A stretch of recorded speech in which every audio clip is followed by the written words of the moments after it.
Mountain picnic. I never liked sand. It gets under your fingertips, your hair, and all over your darn clothes.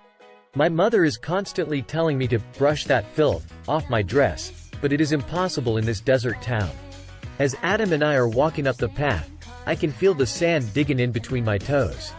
We stop in a clearing to shake the sand out, and we peer over the small town. I don't got any memories before moving here. I was a youngin'.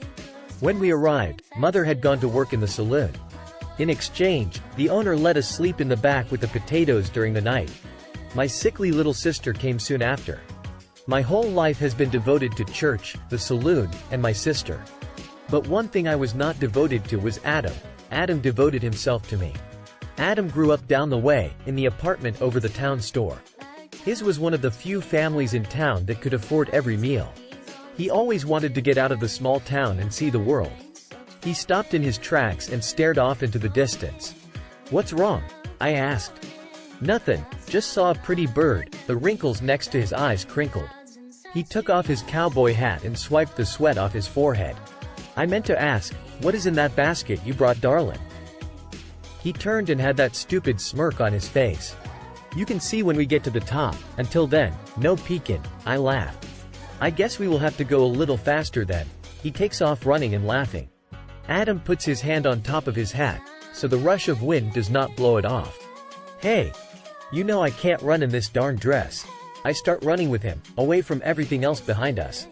Even though we were both old enough to be married, as my mother kept reminding me, we never wanted to tie the knot. He always wanted to see the world, and I always needed to provide for my family. We loved each other dearly, but both knew it would never happen. Our futures looked too different. However, I would pray by my bedside every night that we could be together. That my sister would magically become well, or that my mother would find a rich husband to marry. When we reached the top, I put out a blanket for us to sit on. You could see the mountains in the distance and clouds that circle around their peaks. The rest was fairly barren, besides tufts of bushes and vines on the ground. The sun was about to touch the mountain tip, and the birds were still chirping. "You should have let me carry that for you," he chuckled. "This is your going-away picnic. What kind of host would be?" I pointed out. I brushed my dress under my legs and sat on the sandy dirt. I took out a jar of cherry preserves, leftover toast, and 2 taffies I had found in the cabinet. "Sorry, I meant to bring more." "Don't you dare be sorry, darlin', it's perfect," he smiled. He took off his hat, and put it on my head. I giggled as it fell over my eyes and the world became very dark. "I'll write to you every day, little darlin'," he promised. He lifted up the hat so he could see my eyes. "And I will write back. And when you find your beautiful explorer lady, I want you to send me a picture and a date for the wedding, so I can send a gift," I reminded. He smiled, and tucked a strand of hair behind my ear and stared into my eyes. "That will never happen. 'Cause as soon as I make enough in the city, I am coming back for you, and your sister, and mom, and we are getting a house on the water," he told me. He shifted toward me, and kissed me on the cheek.